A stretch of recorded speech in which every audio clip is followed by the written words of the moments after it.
دکتۆر مودار زهران شرۆڤەکاری سیاسی کە ڕاستەوخۆ لە لەندەنەوە لەگەڵمایە گفتوگوی زیاتر بکەم. دکتۆر سڵاو لەبێم کاتت باش، سوپاس کە لەگەڵ مابووی. ئێستا گرژی و ئاڵۆزەکانی نێوان ئێران و ئەمریکا هەستی پێ. First of all, the U.S. President Trump still has his finger on the trigger. He's still sticking to his guns while he's negotiating. So as the negotiators go on, there are certain things which the U.S. is particularly demanding from Iran in order to defuse the situation. These are the demands, including some of what you've heard in the media and some you probably haven't. These are: one, the nuclear program will have to turn into a civilian program with tight control of the uranium stock.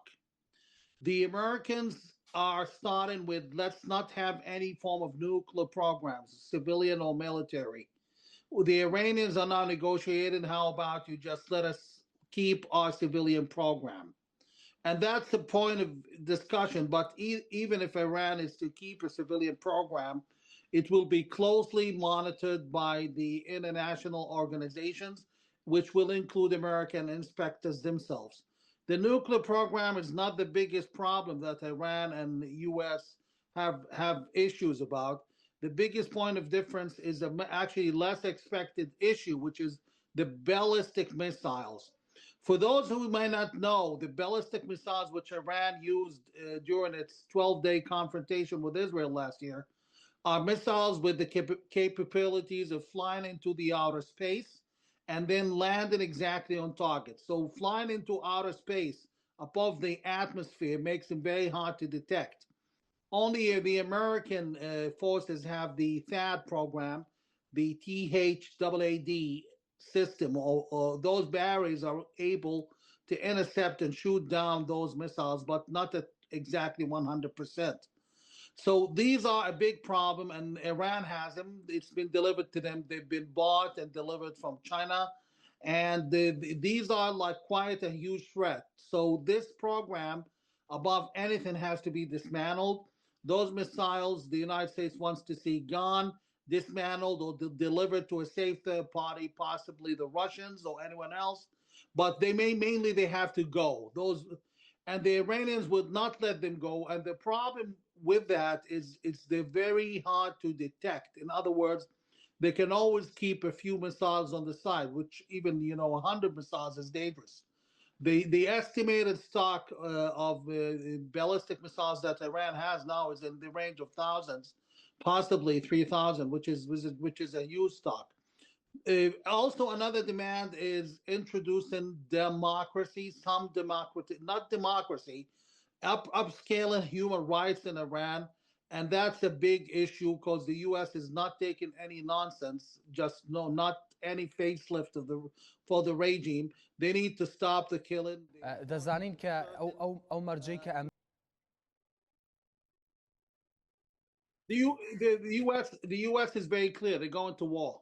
They have this buildup of U.S. troops and military assets is unprecedented in the region, even bigger than what we had in 2003. But there's another point that's in connection to Kurdistan and Iraq, which is also in the negotiations, if I may add that. There's a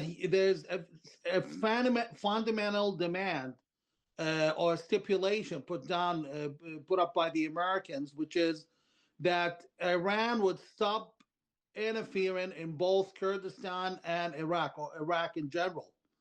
There's a huge Iranian influence in Iraq, which has been manifested since 2003. And this was the epitome of that was the recent nomination of former Prime Minister Malki.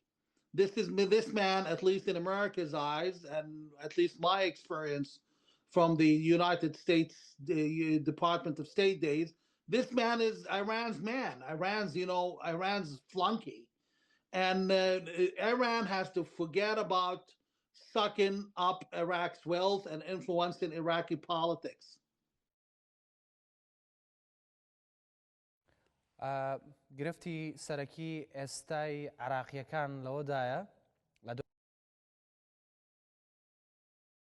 This is going to be very bad for Iraq. And I want people to read my lips. Those watching in the Iraqi government and Iranian government, read my lips. For Iran, the Americans are quite prepared to fight, and they will.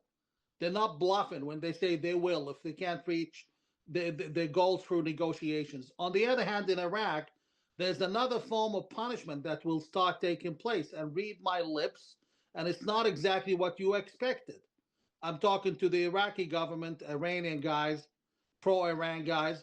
You will start getting financial sanctions, not only to the Iraqi banking system, to those people. They're going to start, the U.S. will start eventually designating them as terrorists or enablers of terrorist organizations like the Iranian Revolutionary Guards and the Al-Hashd al-Shabi, the Shiite pro-Iran militias in Iraq.